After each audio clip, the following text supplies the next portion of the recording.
Pesona Ustadz Tampan, episode 85, Ibu Kandung Ustadz Oza.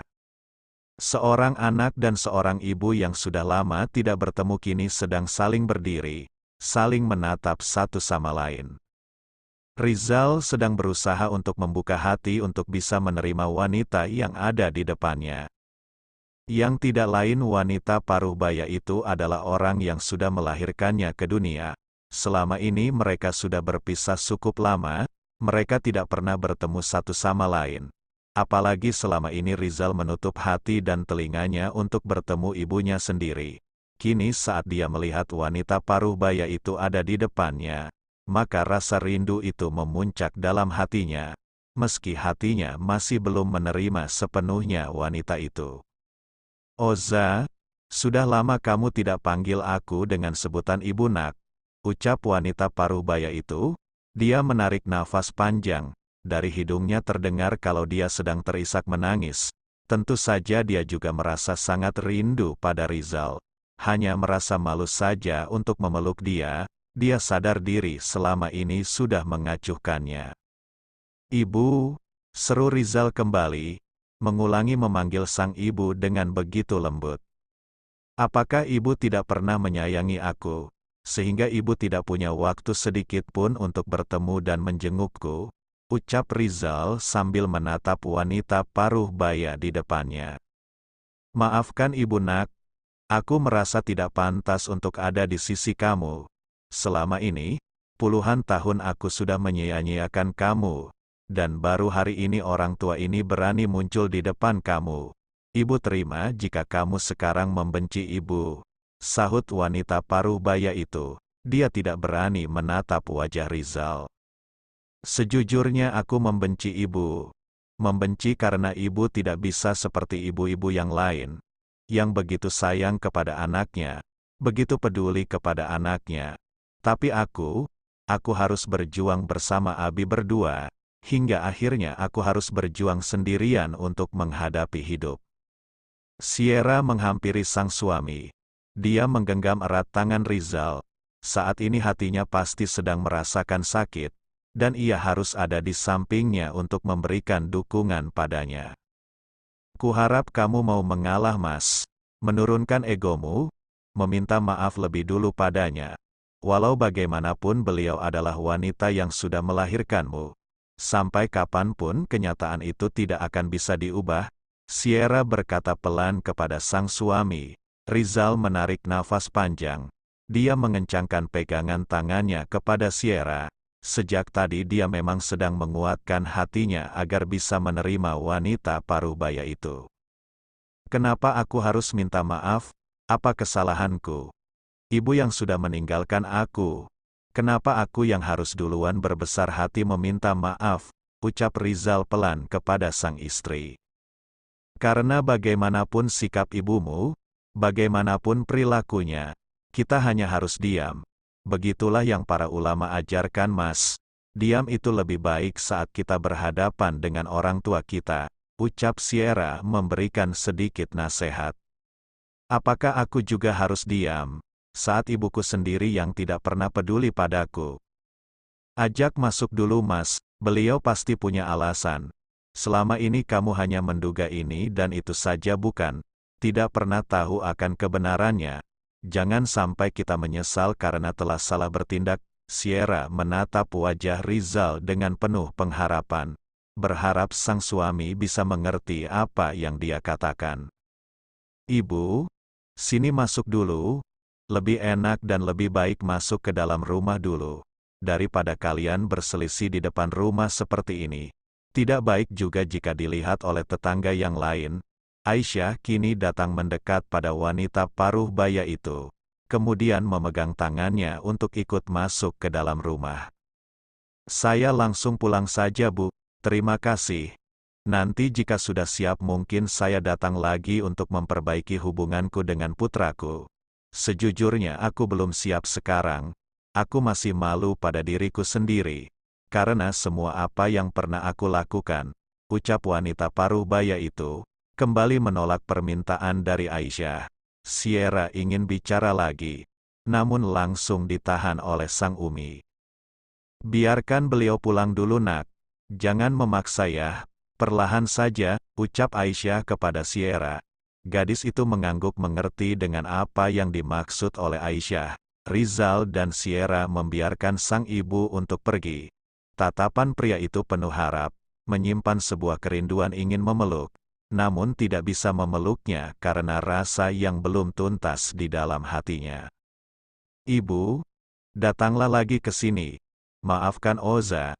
Mungkin selama ini Oza yang salah, karena tidak pernah datang menemui ibu.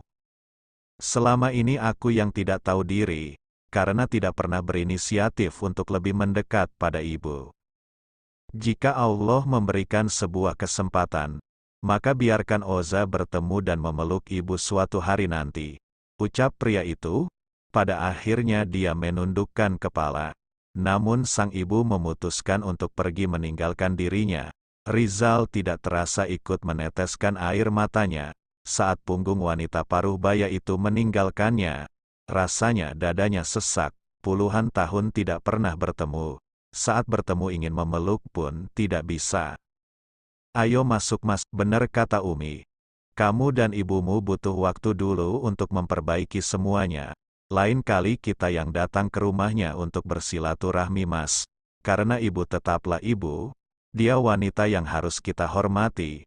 Ucap Sierra sambil merangkul sang suami masuk ke dalam rumahnya. Rizal sambil menundukkan kelapa berjalan masuk ke dalam rumah. Sierra dengan cepat mengambilkan segelas minum untuk sang suami. Dan Rizal duduk di ruang tamu untuk menenangkan dirinya terlebih dahulu. Nak, sudah berapa lama kalian berpisah? Ceritakan pada Umi. Jika kamu tidak keberatan. Aisyah duduk di depan Rizal. Ia meninggalkan aku sejak aku kecil Umi. Sejak usia 11 tahun, hingga kini aku berusia 28 tahun ia baru datang kembali menemuiku. Ucap Rizal dengan suara paraunya. Aisyah menarik nafas panjang, mencoba mengerti apa yang Rizal rasakan. Tidak mudah memang menjadi dirimu. Usia segitu kamu sudah ditinggalkan olehnya. Dan kamu hanya hidup bersama dengan abi kamu saja. Apakah ibumu pernah datang di suatu hari untuk melihat kamu nak? Rizal langsung menggelengkan kepala. Sejak pertengkaran antara abi dan ibunya, sejak perpisahan mereka, Rizal tidak pernah lagi melihat sang ibu. Bahkan saat dia menangis ingin sekali bertemu, dia tidak pernah dipertemukan. Tidak pernah, ibu seolah menghilang begitu saja, hingga aku dapatkan kabar. Jika beliau sudah menikah dan punya keluarga yang baru, beberapa kali beliau memberikan pesan padaku untuk bertemu. Tapi aku yang terlanjur keras hati, tidak mau untuk bertemu dengannya. Ucap Rizal sambil menundukkan kepala. Beberapa menit kemudian Sierra datang membawakan segelas minum untuk suaminya. Minum dulu mas, tenangkan hati kamu mas, insya Allah semua akan baik-baik saja. Dan mungkin saja kalian hanya salah faham, kalian hanya berselisih karena sama-sama tidak terbuka selama ini. Ucap Sierra sambil memberikan minum untuk suaminya. Rizal sudah lebih tenang setelah meminum segelas air hangat yang dibawakan oleh sang istri. Hari ini dia mendapatkan sebuah pelajaran hidup kembali, bahwa untuk menyembuhkan luka lama itu sangat sulit. Apalagi jika luka itu sudah bertahun-tahun bersemayam di dalam hatinya.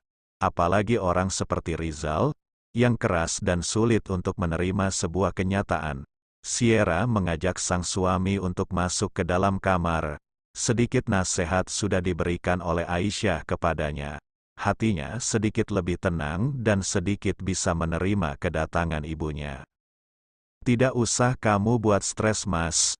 Pada dasarnya kan ini bukan masalah besar. Ini hanya masalah hati dan sakit hati kamu yang ditinggalkan oleh ibumu bukan. Selain itu beliau selama bersama kamu tidak pernah menyakiti kamu mas. Ucap Sierra menduga apa yang terjadi pada suaminya. Saat aku berusia 11 tahun. Saat aku sedang butuh-butuhnya sosok seorang ibu. Namun ibu begitu saja meninggalkan aku. Itu membuatku membencinya. Sierra tersenyum. Kamu tidak tahu saja, Apa yang sudah aku lewati saat aku kecil, Mas? Kenapa aku punya seorang papa dan seorang abi? Semua karena aku juga pernah merasakan apa yang kamu rasakan itu, Mas. Aku pernah melihat abi dan umiku bertengkar hebat. Aku pernah melihat abi membentak menyakiti umi dengan sangat kejamnya. Dan aku menjadi saksi betapa jahatnya abiku sendiri. Dia mendua dengan perempuan lain, bahkan ketika ia masih menikah dengan umiku sendiri. Menurutmu, bagaimana aku yang saat itu berusia 5 tahun melihat semuanya? Sakit hati, tentu, aku membenci abiku. Tentu saja aku dulu sangat membencinya. Tapi, Umi yang mengajariku untuk menerima semuanya. Umi mengajari aku untuk tidak membenci abiku sendiri. Dengan semua yang pernah dilakukannya, aku berusaha untuk menerima kekurangannya. Aku berusaha untuk menerima kesalahannya di masa lalu. Karena memendam rasa kesal dan dendam begitu lama juga tidak baik, hanya akan membuat hati semakin keras saja, Mas. Sierra duduk di samping suaminya. Dia menyandarkan kepalanya ke punggung sang suami. Di dunia ini tidak ada manusia yang benar-benar jahat. Tidak ada manusia yang dari awal hidupnya akan jahat terus-menerus. Aku yakin manusia akan selalu berubah, Mas. Hanya masalah waktu saja. Dan yang menentukan baik buruknya seseorang adalah di akhir hidupnya. Oleh karena itu, kita tidak bisa menghakimi siapapun yang terlihat tidak baik di sekeliling kita. Sambung Sierra kembali. Aku hanya tidak habis pikir, kenapa ada seorang ibu yang begitu tega tidak mengingat anaknya sendiri sampai puluhan tahun begitu. Pasti ibumu pandai berbohong, Mas. Pandai menyembunyikan rasa sedihnya. Sehingga dia kuat sekali bertahun-tahun tidak bertemu dengan anaknya sendiri. Jangan kamu pikir dia tidak pernah peduli, Mas. Beliau tidak ada dalam pandangan matamu. Bisa saja beliau lebih-lebih jauh menderita, karena tidak bisa bertemu dengan kamu selama ini. Jangan berburuk sangka. Itulah awal dari ketidakpercayaan di dalam hati. Ucap Sierra kembali memberikan kekuatan dengan nasihat untuk suaminya. Rizal melirik ke arah Sierra, matanya menatap sang istri dengan begitu dalam. Tiba-tiba dia membuka tangannya, kemudian memeluk Sierra dengan sangat erat. Satu tangannya lagi mengelus perut sang istri yang semakin membesar. Kelak kita harus jadi orang tua yang sempurna untuk anak kita. Aku tidak ingin ia kehilangan kasih sayang sedikit saja dari kedua orang tuanya, karena itu rasanya tidak enak, ucap Rizal. Perlahan dia mencium kening sang istri dengan penuh kasih sayang. Sementara di sebuah rumah, Aira kembali sedang berdebat dengan Derry saat akan berangkat ke sekolah. Lagi-lagi gadis itu menolak untuk diantarkan ke sekolah, dan kini keduanya sedang berdebat di halaman rumah Ustadz Isa. Pagi-pagi sekali Derry sudah membereskan kamar. Dia membereskan barang-barang bekas istrinya yang asal saja buang ke lantai ketika sudah memakainya. Om, aku pergi sekolah naik sepeda saja ya. Tolong berikan sedikit kepercayaan untukku, Om. Izin Aira kepada sang suami. Derry terdiam sebentar, merenungi permintaan sang istri. Baiklah sana, aku izinkan kamu pergi sendiri. Itu berarti kamu sudah besar, sudah dewasa bukan, sudah bisa mandiri berangkat ke sekolah sendiri. Ucapan Derry terhenti. Nah, betul itu Om. Aku ini sudah dewasa. Sudah besar Om. Jadi jangan khawatir aku akan nyasar, tidak pulang-pulang lagi ke rumah. Hahaha, Aira tertawa sendiri. Kalau kamu sudah merasa jadi wanita dewasa, berarti tahu dong apa yang biasa dilakukan oleh wanita yang sudah dewasa? Tanya Derry kembali. Tahu dong, jadi jangan anggap aku anak kecil lagi ya. Aku ini sudah besar. Baiklah, aku anggap kamu sudah dewasa. Dan itu berarti nanti malam aku sudah bisa menjalankan kewajibanku sebagai seorang pria dewasa juga. Tidak salah dong. Wanita dewasa dan pria dewasa dalam keadaan sudah menikah melakukan hubungan suami istri. Ah, indahnya pasti. Aira langsung membuka matanya lebar-lebar. Saat mendengar apa yang dikatakan oleh Derry, gadis itu langsung mengambil helm dari tangan Derry. Tidak jadi, aku bukan wanita dewasa. Ingat ya, aku masih kecil, aku masih sekolah SMA, jadi jangan coba-coba sentuh aku dulu. Jangan rebut masa depanku dulu. Ucapnya tiba-tiba menarik kata-katanya sendiri. Derry langsung tertawa, melihat istrinya sudah pakai helm dan dengan cepat naik ke motornya. Tidak jadi naik sepeda, aku tidak apa-apa loh. Kamu kan sudah tahu jalan sendiri katanya, seru Derry meledek. Mendadak aku lupa jalannya. Maklumlah Om, aku masih kecil. Aira kembali memperjelas hal itu, dan Derry hanya bisa menahan tawa dengan kelakuan istrinya yang labil itu. Ya sudah, kalau masih kecil, nurut saja sama yang lebih dewasa ya. Kami akan memberikan yang terbaik untuk kamu Aira. Jangan kebanyakan menentang. Kasihan ayah dan ibu, pusing melihat kelakuan kamu yang aneh ini. Derry memberikan sedikit nasihat sebelum mereka pergi. Aira di belakang hanya manyun-manyun saja saat mendengar nasihat dari sang suaminya. Ayo jalan Om. Jangan kebanyakan ceramah dulu, nanti Aira terlambat. Protes Aira, Derry langsung menjalankan motornya. Sepanjang perjalanan Aira tidak berkata apa-apa. Begitu juga dengan Derry. Keduanya diam-diam sibuk dengan pikiran masing-masing. Bisa banget sekarang ngancem-ngancem aku. Tahu saja kalau aku takut untuk melakukan malam pertama. Jadi dijadikan umpan untuk titik kelemahanku kan jadinya. Aira ngedumel dalam hatinya. Keduanya sampai di sekolah. Mereka berhenti agak jauh dari gerbang sekolah. Untuk menghindari pertanyaan dari teman-teman Aira. Gadis itu langsung turun dari motor saat mereka sampai, bahkan tanpa basa-basi mengatakan sepatah kata, dia sudah pergi begitu saja. Aira, panggil Derry ketika Aira sudah sedikit menjauh. Jangan bilang aku suruh cipika-cipiki dulu, batin Aira dalam hati, dia memilih tetap jalan tidak peduli dengan kata-kata Derry.